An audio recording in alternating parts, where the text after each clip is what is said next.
Magandang araw sa inyong lahat. Heto na ang latest weather update ngayong Tuesday, March 3. Ngayong araw, parang dalawang mood ang panahon natin. Sa pinakahilagang bahagi ng Luzon, mas presko at mas mahangin dahil sa amihan, habang sa malaking bahagi ng bansa, mas aktibo ang mga ulap-ulan dahil sa easterlies. Pero ang pinaka-inaabangan ng marami, yung binabantayang posibleng sistema sa Timog Silangan dahil mas nagiging consistent na ang nakikita ng iba't ibang model. Kaya silipin natin ang latest track at kung ano ang mas dapat paghandaan. Kung gusto mo naman lagi kang informed sa lagay ng panahon, huwag kalimutang mag-subscribe dito sa channel. Unahin natin ang magiging lagay ng panahon ngayong araw. Sa kasalukuyan, dalawang pangunahing weather systems ang sabay na nakaka-impluwensya sa Pilipinas. Una ang northeast monsoon o amihan na nakaaapekto sa extreme northern Luzon. Pangalawa ang easterlies na nakaaapekto sa natitirang bahagi ng bansa. Kaya ang takbo ng panahon ay magkakaiba.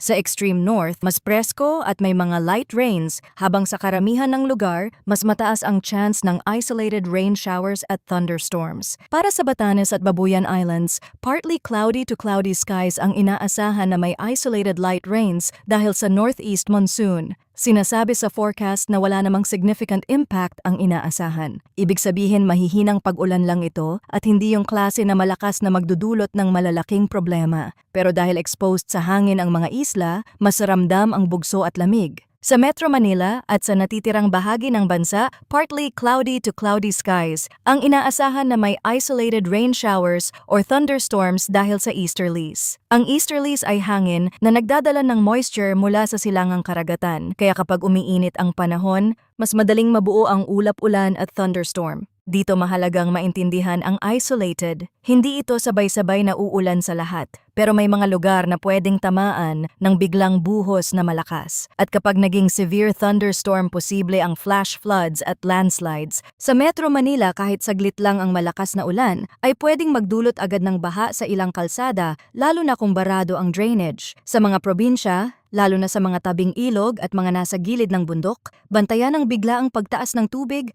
at maging alerto sa palatandaan ng landslide, lalo na kung tuloy-tuloy ang buhos sa iisang lugar. Kung mapapansin ninyong mas lumalakas ang ulan at hindi humihina sa loob ng ilang oras, mas mainam na maghanda at makinig sa abiso ng local authorities. Dumako naman tayo sa hangin at kondisyon ng karagatan dahil ito ang pwedeng maging deciding factor sa safety ng paglalayag. Para sa extreme northern Luzon, inaasahan ang moderate to strong na hangin na mula north to northeast. Ang coastal waters dito ay moderate to rough na may taas ng alon mula 1.2 hanggang 3.5 meters. Kapag rough seas ang usapan at umaabot sa ganitong taas, delikado ito para sa maliliit na bangka at maging sa ilang sea travel. Kaya kung kayo ay nasa Batanes at Babuyan Islands o sa iba pang bahagi ng extreme northern Luzon, sumunod sa abiso ng lokal na otoridad at iwasan ang unnecessary na paglayag, lalo na kung maliit ang sasakyang pangdagat. Para naman sa natitirang bahagi ng Luzon, light to moderate ang hangin na mula east to northeast at ang coastal waters ay slight to moderate na may taas ng alon mula 0.6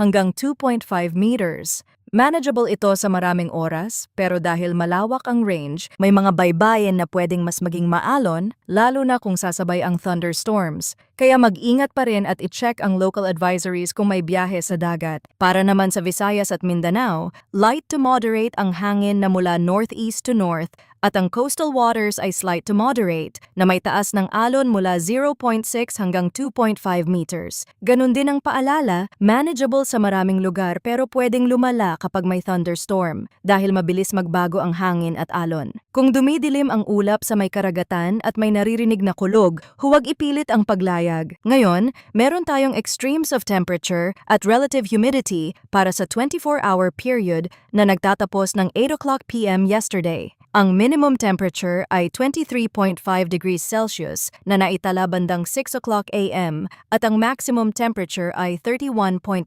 degrees Celsius na naitala bandang 3 o'clock p.m. Ibig sabihin, presko sa umaga pero umiinit pa rin sa hapon. At kapag umiinit, mas nagiging pabor ito sa pagbuo ng thunderstorms lalo na kapag may easterlies na nagdadala ng moisture. Sa humidity naman, ang minimum relative humidity ay 54% na naitala bandang 2 o'clock p.m. At ang maximum relative humidity ay 85% na naitala bandang 8 o'clock AM. Kaya mas humid sa umaga, bumababa sa tanghali, pero tataas ulit kapag dumating ang ulan at mas lalagkit ang pakiramdam. Punta naman tayo sa Tropical Threat Potential Update para sa Week 1, March 2 hanggang March 8, 2026. Malinaw na walang TC-like vortex o TCLV sa loob ng PAR sa kasalukuyan. Ibig sabihin, sa ngayon walang umiikot na sistemang nakapaloob na sa sakop natin. Pero may mahalagang kasunod. Ayon sa model forecasts, may TCLV1 na inaasahang lilitaw sa eastern boundary ng TCAD at mababa ang likelihood na ito ay maging tropical cyclone. Kahit low likelihood, may indication din na malamang papasok ito sa loob ng PAR sa loob ng Week 1. Sa madaling salita, posibleng may disturbance na lalapit sa area of responsibility pero hindi pa ito nakikita na agad lalakas bilang ganap na bagyo.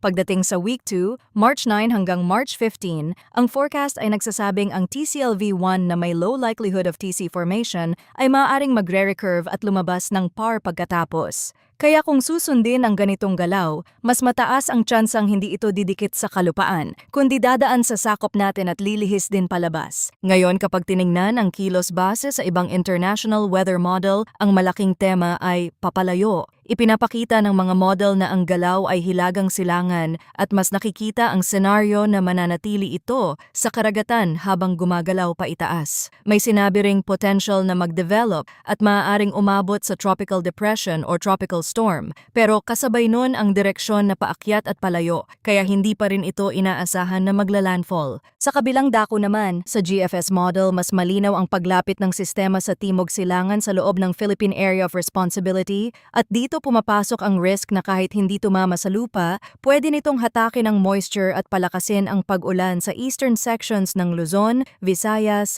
at Mindanao. Pero paalala, long range pa ito. Marami pang pwedeng magbago sa direksyon, bilis at lakas. Pwedeng mag-shift ang track pakaliwa o pakanan, pwedeng tumaas o bumaba ang tsansa ng development. Bago tayo magtapos ito ang kailangan tandaan para sa extreme northern Luzon, lalo na Batanes at Babuyan Islands, mag-ingat sa malalakas na hangin at sa moderate to rough seas na pwedeng umabot hanggang 3.5 meters at kung maliit ang bangka, iwasan ang paglayag at sumunod sa abiso ng lokal na otoridad. Para sa Metro Manila at sa natitirang bahagi ng bansa, asahan ang isolated rain showers at thunderstorms dahil sa easterlies at huwag kampante dahil pwedeng maging severe thunderstorm at magdulot ng flash floods at landslides. At tungkol sa TCLV1 na posibleng pumasok sa PAR sa Week 1, huwag mag-panic. Low likelihood pa ang development nito bilang bagyo. Pero bantayan pa rin ang updates dahil kahit disturbance pa lang, pwede itong magpalakas ng ulan sa eastern sections ng Luzon,